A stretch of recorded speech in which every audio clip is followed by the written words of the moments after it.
का मौलिक अधिकार और केंद्र सरकार इस आधार पर अपनी जिम्मेदारी से नहीं बच सकती। सौदी मोदी एक रिपोर्ट के अनुसार देश में गरीब परिवारों का जीवन काल 20% समृद्ध परिवारों के मुकाबले 7 साल छोटा होता है, उनकी आयु 7 साल छोटी होती है। सौदी मोदी दुर्लभ बीमारियों और महंगे इलाज, इस सदन के अंदर बहुत सी चर्चा हुई। स्वास्थ्य को लेकर विपक्ष विपक्ष सब लोगों ने अपनी पीड़ा व्यक्त की। हर व्यक्ति चाहता है कि हमारा हिंदुस्तान सुरक्षित हो, स्वस्थ हो। और आजकल जो हार्ट अटैक और ब्रेन स्ट्रोक से जो मौतें हो रही है लगातार, छोटी आयु की 18 साल, 25 साल, 35 साल, 40 साल, चिंता का विषय कि आखिर ये मौतें क्यों हो रही है, इसको लेकर लोग चिंतित है। दुर्लभ बीमारी और महंगे इलाज, मैं बताना चाहता हूँ कि मस्कुलर एट्रोफी डिस्ट्रोफी जैसी कई दुर्लभ बीमारियाँ जिनके इलाज के लिए दवाएं लाखों से लेकर 16 करोड़ रुपए तक आती, इस बात को विगत दिनों आपने मेरे सवाल का जवाब स्वीकार किया था। मंत्री जी, आपने दुर्लभ बीमारियों के इलाज राजस्थान के जोधपुर स्थित एम्स अस्पताल को रेयर डिजीज का सेंटर ऑफ एक्सीलेंस बना रखा है। 5 करोड़ रुपए अनुदान के भी दिए, लेकिन वहाँ जेनेटिक इन्वेस्टिगेशन, एक्सोम सीक्वेंसिंग जैसी जांचों की सुविधा ही नहीं है। ऐसे में केवल काउंसलिंग और आज सदन में हनुमान बेनीवाल जी 3 मिनट। सवाल महोदय, आज सदन में स्वास्थ्य मंत्रालय की डिमांड पे चर्चा हो रही है। मैं धन्यवाद दूंगा आपको कि आपने मुझे बोलने का अवसर दिया। आज बहुत बड़ी आवश्यकता है कि अंतिम छोर पे बैठे व्यक्ति को भी समुचित इलाज मिले। सुप्रीम कोर्ट ने कहा था कि सरकारी अस्पतालों, निजी अस्पतालों में इलाज की दरों में असमानता को लेकर गहरी चिंता व्यक्त करके सुप्रीम कोर्ट ने 14 वर्ष पुराने क्लिनिकल स्थापना नियम को सही से लागू नहीं करने के मामले में आपकी सरकार को फटकार भी लगाई थी। मेरी आपसे मांग है कि महानगरों, शहरों में, कस्बों में इलाज के लिए एक मानक दर तय करना है तो आप आवश्यक कदम उठाएं।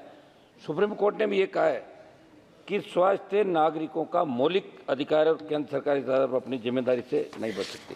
सौदी मोदी एक रिपोर्ट के अनुसार देश में गरीब परिवारों का जीवन काल 20% समृद्ध परिवारों के मुकाबले 7 साल छोटा होता है, उनकी आयु 7 साल छोटी होती है। सौदी मोदी दुर्लभ बीमारियों और महंगे इलाज, इस सदन के अंदर बहुत सी चर्चा हुई। स्वास्थ्य को लेकर विपक्ष विपक्ष सब लोगों ने अपनी पीड़ा व्यक्त की। हर व्यक्ति चाहता है कि हमारा हिंदुस्तान सुरक्षित हो, स्वस्थ हो। और आजकल जो हार्ट अटैक और ब्रेन स्ट्रोक से जो मौतें हो रही है लगातार, छोटी आयु की 18 साल, 25 साल, 35 साल, 40 साल, चिंता का विषय कि आखिर ये मौतें क्यों हो रही है, इसको लेकर लोग चिंतित है। दुर्लभ बीमारी और महंगे इलाज, मैं बताना चाहता हूँ कि मस्कुलर एट्रोफी डिस्ट्रोफी जैसी कई दुर्लभ बीमारियाँ जिनके इलाज के लिए दवाएं लाखों से लेकर 16 करोड़ रुपए तक आती, इस बात को विगत दिनों आपने मेरे सवाल का जवाब स्वीकार किया था। मंत्री जी, आपने दुर्लभ बीमारियों के इलाज राजस्थान के जोधपुर स्थित एम्स अस्पताल को रेयर डिजीज का सेंटर ऑफ एक्सीलेंस बना रखा है। 5 करोड़ रुपए अनुदान के भी दिए, लेकिन वहाँ जेनेटिक इन्वेस्टिगेशन, एक्सोम सीक्वेंसिंग जैसी जांचों की सुविधा ही नहीं है। ऐसे में केवल काउंसलिंग और परामर्श के सारे दुर्लभ बीमारियों का इलाज संभव नहीं है। मेरी मांग है कि श्रेणी के दुर्लभ बीमारियों के इलाज तो सरकार दवाइयों का उत्पादन भारत में ही करने की दिशा में, तो गरीब मरीजों को मुफ्त दवाएं उपलब्ध कराने की दिशा में ठोस कार्य करें।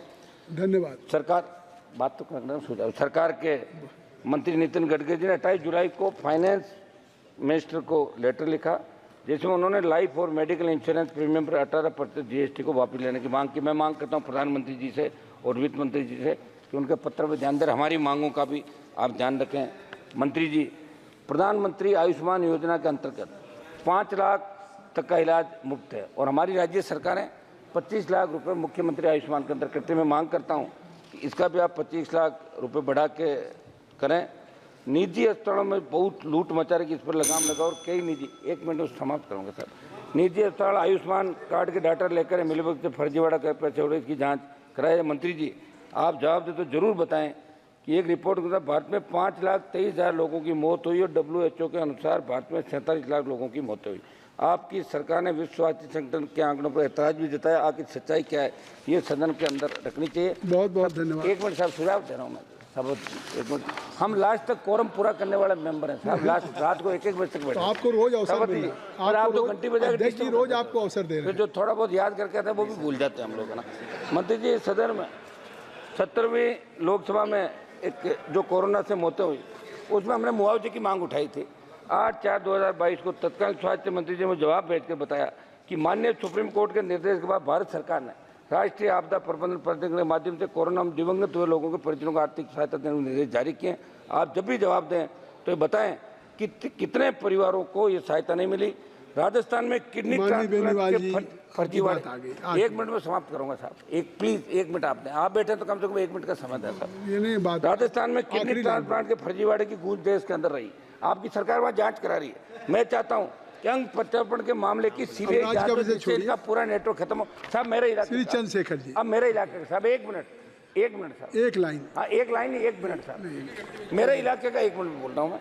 प्रधानमंत्री राष्ट्रीय सहायता कोष से हम किसी गरीब के इलाज के लिए आर्थिक सहायता की सिफारिश सांसद हम करते हैं, पैसा आता भी है। हम चाहते हैं कि ये जो कागज प्राप्त होते हैं 7 दिवस में मरीज को इलाज संबंधित अस्पताल राशि मिल जाए तो उस राशि का ज्यादा फायदा उस श्री परिवार को चंद्रशेखर मिल जी। सकता है। सर मान्य बंद हो गया, श्री चंद्रशेखर जी, बंद कर हो गया हो गई बात आपकी हो गई नहीं सर। भाइयों में झगड़ा हो जाएगा आज सर। नहीं कोई झगड़ा नहीं। श्री चंद्रशेखर